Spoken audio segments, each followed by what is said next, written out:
The second book of Moses, Exodus chapter 10. Now the Lord said to Moses, Go in to Pharaoh, for I have hardened his heart and the hearts of his servants, that I may show these sons of mine before him, and that you may tell in the hearing of your son and your son's son the mighty things I have done in Egypt, and my signs which I have done among them, that you may know that I am the Lord. So Moses and Aaron came in to Pharaoh and said to him, Thus says the Lord God of the Hebrews, how long will you refuse to humble yourself before me? Let my people go, and that they may serve me. Or else, if you refuse to let my people go, behold, tomorrow I will bring locusts into your territory, and they shall cover the face of the earth, so that no one will be able to see the earth, and they shall eat the residue of what is left which remains to you from the hail, and they shall eat every tree which grows up for you out of the field. They shall fill your houses, the houses of your servants, and the houses of all the Egyptians, which neither your fathers nor your fathers' fathers have seen, since the day that they were on the earth to this day. And he turned and went out to Pharaoh. Then Pharaoh's servants said to him, How long shall this man be a snare to us? Let the men go, that they may serve the Lord their God. Do you yet know that Egypt is destroyed? So Moses and Aaron were brought again to Pharaoh and said to them, Go, serve the Lord your God. Who are the ones that are going? And Moses said, We will go with your young and our old, with our sons and our daughters, and with our flocks and our herds we will go, for we must hold a feast to the Lord. Then he said to them, The Lord had better be with you when I let you and your little ones go. Beware, for evil is ahead of you. Not so. Go now. You are who are men, and serve the Lord, for is what you desired. And they were driven out from Pharaoh's presence. Then the Lord said to Moses, Stretch out your hand over the land of Egypt for the locusts, that they may come up the land of Egypt and eat every herb of the land, and all the hail has left. So Moses stretched out his rod over the land of Egypt, and the Lord brought in the east wind on the land, and all that day and all that night. When it was morning, the east wind brought the locusts. And the locusts went up over all of the land of Egypt and rested on all the territory of Egypt. They were very severe. Previously, there had been no such locusts as they, nor shall there be such after them. For they covered the face of the whole earth, so that the land was darkened, and they ate every herb of the land and all of the fruit of the trees which the hail had left. And so there remained nothing green on the trees or on the plants of the field throughout the whole land of Egypt. Then Pharaoh called for Moses and Aaron and hastened and said, I have sinned against the Lord your God and against you. Now therefore, please forgive my sin only this once, and entreat the Lord your God, and that he may take away from me this death only. So he went out from Pharaoh and entreated the Lord, and the Lord turned a very strong west wind, which took the locusts away and blew them into the Red Sea. There remained not one locust in all of the territory of Egypt. But the Lord hardened Pharaoh's heart, and he did not let the children of Israel go. Then the Lord said to Moses, Stretch out your hand toward heaven, that there may be darkness over the land of Egypt, darkness which may even be felt. So Moses stretched out his hand toward heaven, and there was thick darkness in all of the land of Egypt 3 days. They did not see one another, nor did anyone rise from his place for 3 days, but all of the children of Israel had light in their dwellings. Then Pharaoh called to Moses and said, Go, serve the Lord, only let your flocks and your herds be kept back. Let your little ones also go with you. But Moses said, You must also give us sacrifices and burnt offerings, that we may sacrifice to the Lord our God. Our livestock also shall go with us, not a hoof shall be left behind. For we must take some of them to serve the Lord our God, and even we do not know what we must serve the Lord until we arrive there. But the Lord hardened Pharaoh's heart, and he would not let them go. Then Pharaoh said to him, Get away from me, take heed to yourself, and see my face no more. For on the day you see my face, you shall die. So Moses said, You have spoken well, I will never see your face again. Chapter 11. And the Lord said to Moses, I will bring one more plague to Pharaoh and on Egypt. Afterward, he will let you go from here. When he lets you go, he will surely drive you out of here altogether. Speak now in the hearing of the people, and let every man ask from his neighbor and every woman from her neighbor articles of silver and articles of gold. And the Lord gave the people favor in the sight of the Egyptians. Moreover, the man, Moses, was very great in the land of Egypt, and in the sight of Pharaoh's servants, and in the sight of the people. And Moses said, Thus saith the Lord, about midnight I will go out into the midst of Egypt, and of all the firstborn in the land of Egypt shall die, from the firstborn of Pharaoh who sits in his throne, even to the firstborn of the female servant who is behind the handmill, and all the firstborn of the animals. Then there shall be a great cry throughout all of the land of Egypt, such was like not it before, nor shall it be like that again. But against none of the children of Israel shall a dog move its tongue against man or beast, that you may know that the Lord does not make a difference between the Egyptians and Israel. And all of these servants shall come to me and bow down to me, saying, Get out, and all of the people who follow. After I will go out. And then he went out from Pharaoh in great anger.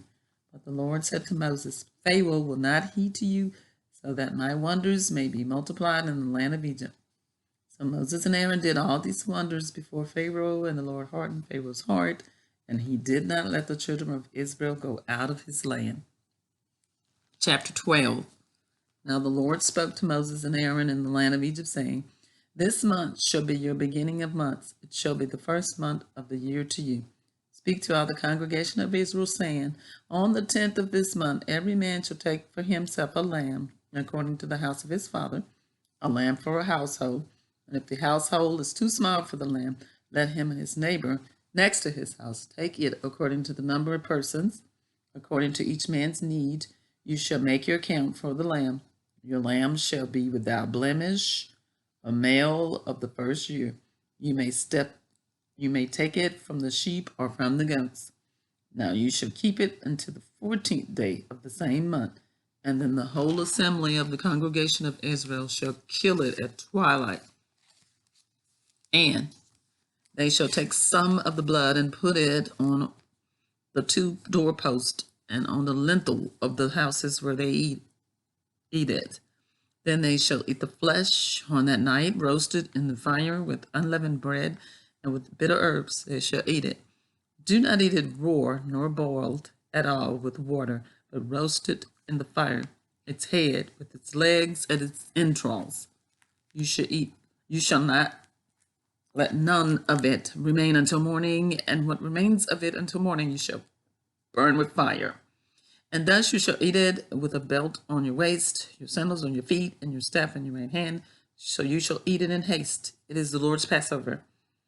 For I will pass through the land of Egypt on that night, and will strike all the firstborn in the land of Egypt, both man and beast. And against all the gods of Egypt I will execute judgment. I am the Lord. Now the blood shall be a sign for you on the houses where you are. When I see the blood, I will pass over you, and the plague shall not be on you to destroy you when I strike the land of Egypt.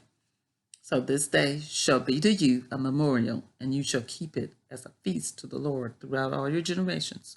You shall keep it as a feast by an everlasting ordinance. 7 days you shall eat unleavened bread, and on the first day you shall remove leaven from your houses. For whoever eats leavened bread from the first day unto the 7th day, that person shall be cut off from Israel.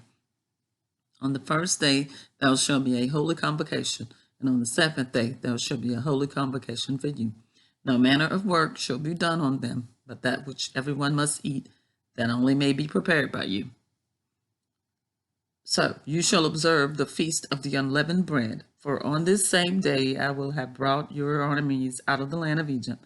Therefore you shall observe this day throughout your generations on an everlasting ordinance. In the first month, on the 14th day of the month at every evening, you shall eat unleavened bread until the 21st day of the month at evening. For the 7 days, no leaven shall be found in your houses, since whoever eats what is leavened, that same person shall be cut off from the congregation of Israel, whether he is a stranger or a native of the land. You shall eat nothing leavened, and in all your dwellings you shall eat unleavened bread. Then Moses called for all of the elders of Israel and said to them, Pick out and take lambs for yourselves according to your families, and kill the Passover lamb. And you shall take a bunch of hyssop, dip it in blood that is in the basin, and strike the lintel and the 2 doorposts with the blood that is in the basin. And none of you shall go out of the door of this house until morning. For the Lord will pass through to strike the Egyptians, and when he sees the blood on the lintel and on the 2 doorposts, the Lord will pass over the door and not allow the destroyer to come into your houses to strike you. And you shall observe this thing as an ordinance for you and your sons forever. It will come to pass when you come to the land which the Lord will give you, just as he promised, that you shall keep this service. And it will be when your children say to you, "What do you mean by this service?" that you shall say, "It is the Passover sacrifice of the Lord, who passed over the houses of the children of Israel in Egypt, and when he struck the Egyptians and delivered their households." And so the people bowed their heads and worshipped. Then the children of Israel went away and did so, just as the Lord had commanded Moses and Aaron, so they did. And it came to pass at midnight that the Lord struck all of the firstborn in the land of Egypt, from the firstborn of Pharaoh, who sat on his throne, to the firstborn of the captive who was in the dungeon, and all the firstborn of livestock. So Pharaoh rose in the night, he, all of his servants, and all of the Egyptians, and there was a great cry in Egypt, for there was not a house where there was not one dead.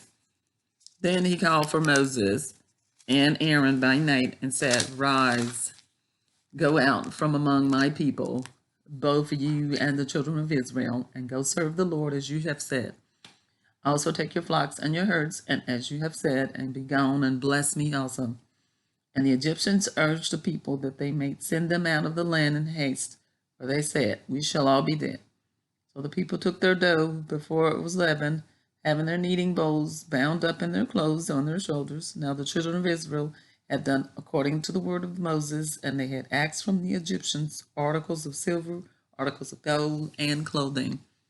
And the Lord had given the people favor in the sight of the Egyptians, so they had granted them what they requested. Thus they plundered the Egyptians. Then the children of Israel journeyed from Ramses to Succoth, about 600,000 men on foot, besides children. A mixed multitude went up with them also, and flocks and herds, and a great deal of livestock. And they baked unleavened cakes of the dough which they had brought out of Egypt, for it was not leavened, because they were driven out of Egypt and could not wait, nor had they prepared provisions for themselves. So the sojourn of the children of Israel who lived in Egypt was 430 years. And it came to pass at the end of the 430 years, on the very same day, it came to pass that all of the armies of the Lord went out from the land of Egypt. It is a night of solemn observation of the Lord for bringing them out of the land of Egypt. And this is the night of the Lord, a solemn observance for all the children of Israel throughout their generations. And the Lord said to Moses and Aaron, "This is the ordinance of the Passover. No foreigner shall eat it. But every man's servant who is bought for money, when you have circumcised him, then he may eat it. A sojourner and a hired servant shall not eat it. If one house it shall be eaten, you shall not carry any of the flesh outside the house, nor shall you break one of its bones. All the congregation of Israel shall keep it. And when a stranger dwells with you and wants to keep the Passover to the Lord, let all his males be circumcised, and let him come near and keep it. And he shall be as a native of the land, for no uncircumcised person shall eat it. One law shall be for the native born and for the stranger who dwells among you. Thus all the children of Israel did as the Lord commanded Moses and Aaron, so they did. And it came to pass on that very same day that the Lord brought the children of Israel out of the land of Egypt according to their armies. I have read for you the second book of Moses, Exodus, chapters 10 through 12.